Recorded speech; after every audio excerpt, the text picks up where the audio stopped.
가려진 뉴스의 1인치까지 포착하는 인간 정치 빅데이터 최재성 전 청와대 정무수석 나오셨습니다. 안녕하세요. 안녕하세요. 자, 아무래도 이번 한 주는 이 얘기부터 시작할 수밖에 없습니다. 그 첫 동남아 외교, 동남아에 가서 한미일 외교를 하고 온 것 같은 느낌이 드는 건 왜 그런지 모르겠습니다만은 어쨌든 아세안 그리고 G20, G20은 끝나기 전에 먼저 오셨습니다. 예. 자, 막힌 혈전이 뻥 뚫리는 듯한 외교였다. 그러니까 문재인 정부 시절에 외교의 혈전이 차곡차곡 쌓여 있다가 뻥 뚫렸다. 이게 정부 여당의 평가입니다. 어떻게 보셨습니까? 이번 해외 순방. 사실 외교라는 게 네. 정상적으로 또 대통령이 잘했어도 한 번에 그렇게 성과가 나고 그러질 않거든요. 예. 그런데 한 번 갔다 와서 막힌 혈전이 뚫렸다고 얘기할 정도면 그 자체가 외교를 모르는 얘기죠. 김성한 안보 수석은 대한민국 외교사에 이정표를 세운 대단한 성과가 있었다라고 자평합니다. 이렇게 얘기하시더라고요. 그 입장에서는 좀 과장된 것도 있지만 네. 뭔가 강박관념이 있는 정권 아니에요? 특히 문재인 정부에 대해서. 네. 이번에 동남아 순방 외교는 한마디로 그전에 대한민국 외교 안보 전략을 완전히 틀어버린 거거든요. 네. 저희 입장에서는 아주 걱정스럽고 네. 안 좋은 방향으로 틀어버린 건데 그런 측면에서 이정표라고 생각할 정도로 강박관념이 있는 거죠.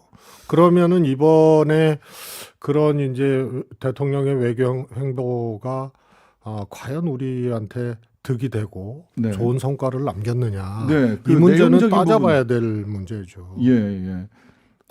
다른 길로 가는 이정표를 세운 건 맞고. 그렇습니다. 예. 예. 그리고 혈전이 뻥 뚫렸다는 건 외교를 모르는 소리다. 예. 이렇게 평가해 주셨고요. 그렇다면 이제 내용적인 부분을 하나씩 따져봐야 될 것 같아요.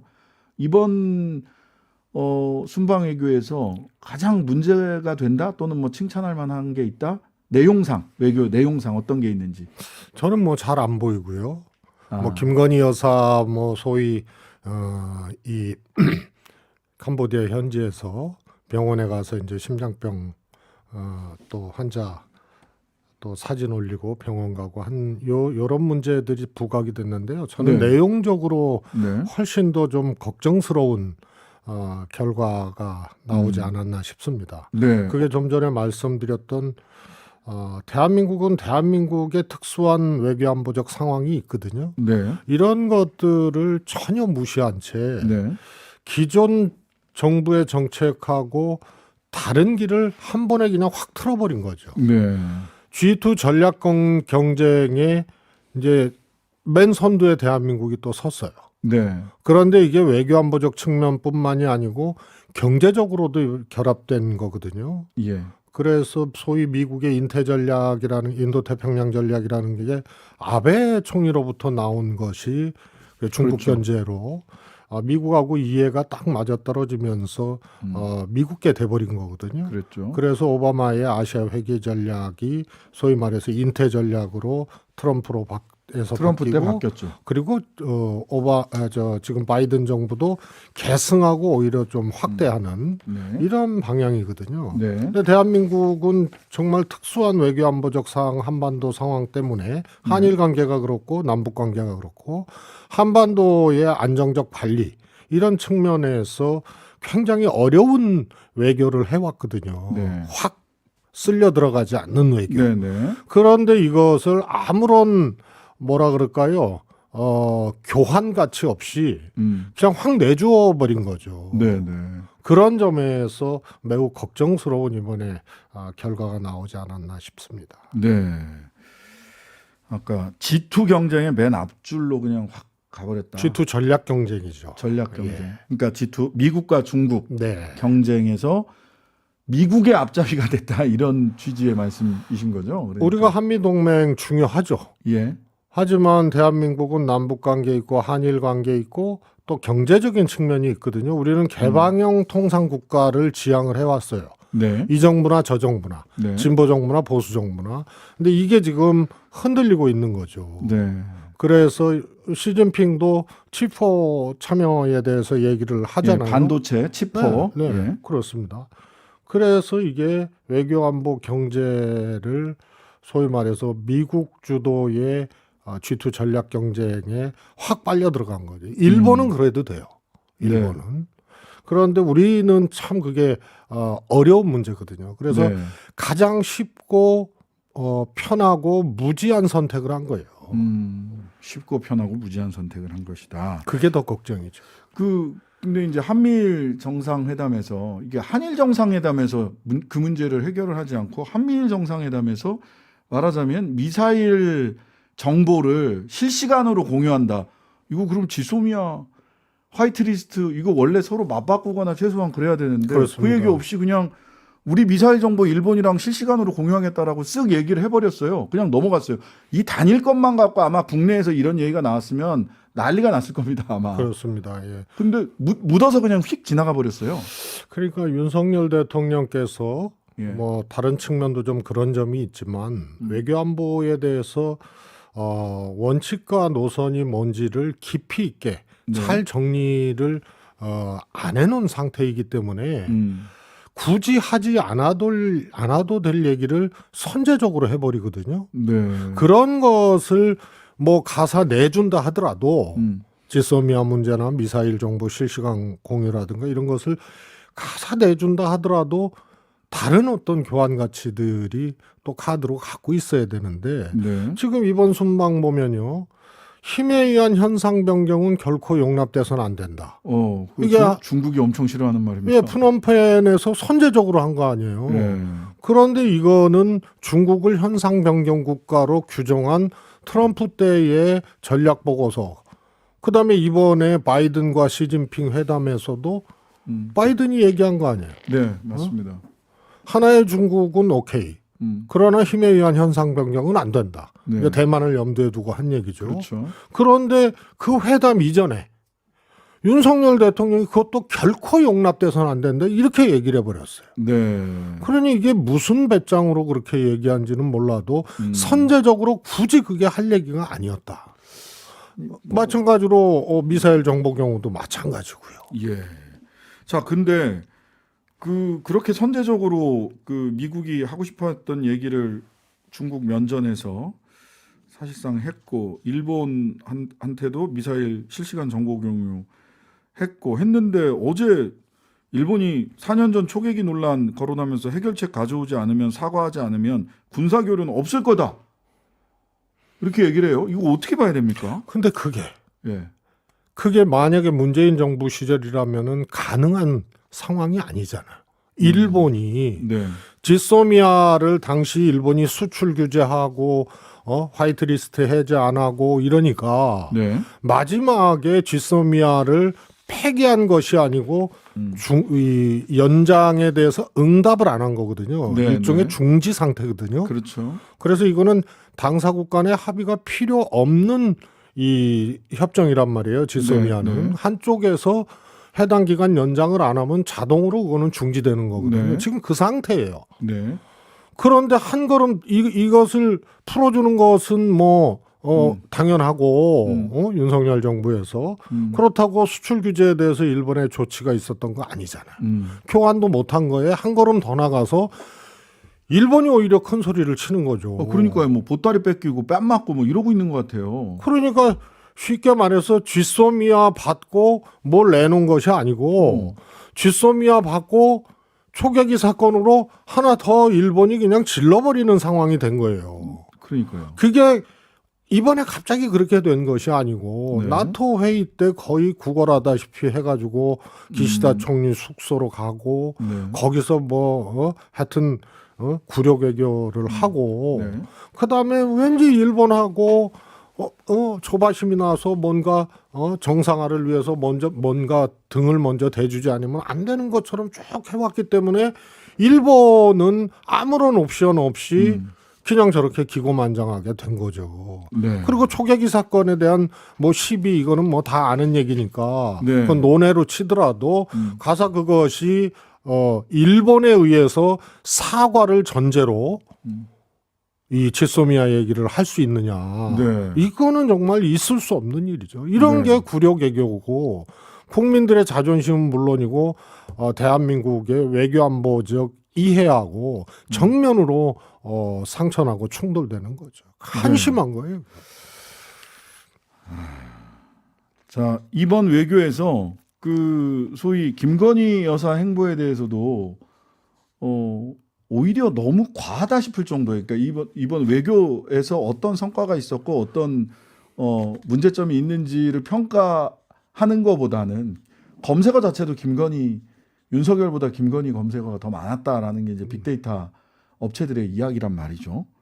팔짱 공방, 그다음에 프놈펜에서 공식 일정 그 배우자 공식 일정 빠지고 그 암 걸린, 그리고 이것에 대해서 빈곤 포르노라고 이야기했던 장경태 의원 논란까지 이번 순방에서 김건희 여사를 둘러싼 이 공방들, 논란들 어떻게 보셨습니까?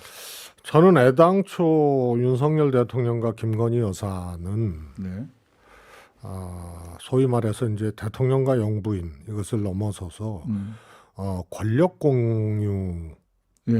이 상태다 이렇게 이제 얘기를 했는데요. 네. 첫 번째로 그 논란 여부, 빈곤 포르노를 둘러싼 논란 여부를 떠나서 네. 김건희 여사가 굳이 그렇게 그런 행보를 했어야 되느냐. 그렇죠. 여기에 원론적인 질문을 좀 던질 수밖에 없습니다. 네. 안 해도 되거든요. 네. 그 다음에 앙코르와트로 초치한 영부인 행사에 참여하지 않고 예. 공식적인 들어왔어요. 일정을 불참하면서까지 그걸 할 필요가 있었느냐. 예. 그러면은 왜 갔느냐. 예. 김건희 여사가. 예. 그런 어떤 근본적인 문제의식을 가질 수밖에 없습니다. 공동정부 아니냐 이런 얘기까지 하셨습니다. 예. 공동 권력과 같은 거죠. 자기 독자적인 일정을 한 거 아니에요.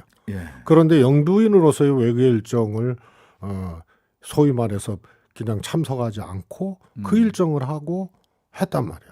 네. 그런데요, 저는 뭐 조금 더 얘기를 하자면 빈곤 포르노 뭐 이거 갖고 또 공방을 하고 뭐 윤리 제소됐습니다. 예, 그러는데요. 우선 그 용어는 있는 용어고요. 그렇죠. 뭐 다 아시다시피 그런데 이번에 그걸 갖고 문제 제기를 하는데요.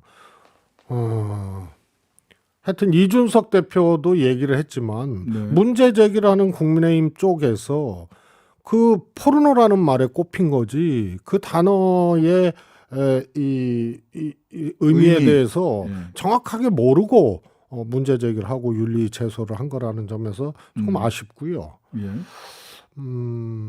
그래서 그거는 오히려 이제 본질을 이번 순방외교에 그야말로 대한민국 국익, 외교안보적 국익 차원에서 매우 걱정스러운 내용들 이런 것을 오히려 덮어버리는 그러니까요. 그런 걸로 작동하지 않았나 싶습니다. 자, 12구 헬로윈 참사.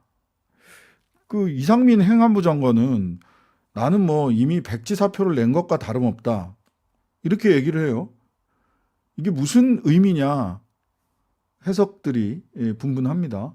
뭐 아까 이성만 의원은 야 나는 그만두려고 하는데 대통령이 나보고 계속 일하라고 해서 여기 있는 거야 라고 은근히 대통령의 신임을 과시하는 것이다 라고 해석을 하시더라고요. 이제 계속 질문을 예. 민주당 의원이 질문을 대통령한테 사퇴 의사를 표명을 했느냐, 네. 사표를 냈느냐, 자꾸 그렇게 추궁을 하니까 네. 피해 나가기 위한 얘기로 네. 나는 그런 자세로 살고 있다, 하고 있다 이런 네네. 얘기를 늘 백지 사표를 가지고 다니는 것과 다름없다. 네. 이렇게 얘기했다고 봐요. 그 피해 네. 나가는 용도라고 보고요. 그런데 지금 이상하잖아요. 네. 이상민 장관으로 쫙 모아졌거든요. 그렇죠. 사퇴 여부를. 네. 그러나 이 정부 7번부터 지금까지 네.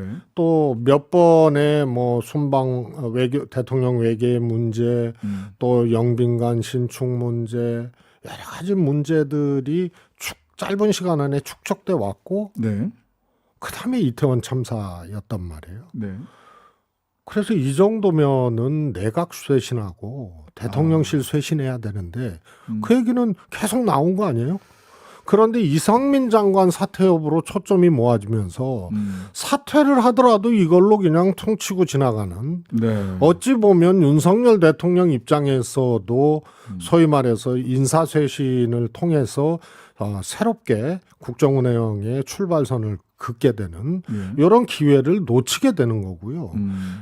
민주당도 이 사안의 크기, 네. 이태원 참사 사안의 크기 플러스 정권 출범 초부터의 누적된 여러 가지 문제들로 봤을 때 전면 인사쇄신을 요구를 해야 되는 이게 이상민 사태로 그냥 묻혀서 가는 네. 그런 이상한 상황이 돼버렸죠. 네. 사표를 안 내고 책임에서 빠져나가고자 하고 대통령도 오히려 이 힘을 주는 네. 뭐 6일 동안 조문하면서 참사 조문하면서 계속 이상민 장관이 수행을 했잖아요. 예. 그러면서 이상민 포커싱이 되면서 인적 혁신의 기회를 대통령도 놓치고 야당도 그런 주장이 지금 안 보이는 네. 이런 이상한 형국이 됐죠. 그럼 이상민 장관만으로는 안 된다. 내각 뭐 총사퇴에 준하는 내각 전체 책임, 대통령실 전체 쇄신 이게 필요하다. 그게 대통령으로서도 윤석열 대통령한테도 기회인 거예요. 이게. 알겠습니다. 근데 그 기회를 놓치고 야당도 지금 초점이 이런 차원의 문제 제기를 해왔는데 이게 이제 어디로 사라져 버리는. 그래서 사퇴를 해도 문제예요. 예. 사퇴를 안 해도 문제고. 이상민 한 사람만 다 그냥 쌓고 가는 것도 문제고. 그렇게 된 거죠. 예. 끌면서. 알겠습니다. 어디로 한 군데로 포커스가 모이면 주변이 날아가거든요. 풍경이. 그렇습니다. 예. 전체를 봐야 되는데. 자, 12구 참사 직후 지지율 큰 폭의 변화가 보이지는 않습니다. 물론 지금 해외 순방을 또 우리 국민들이 어떻게 평가를 하는지도 또 봐야 되겠습니다만은 대체로 크게 안 움직이고 있습니다. 예.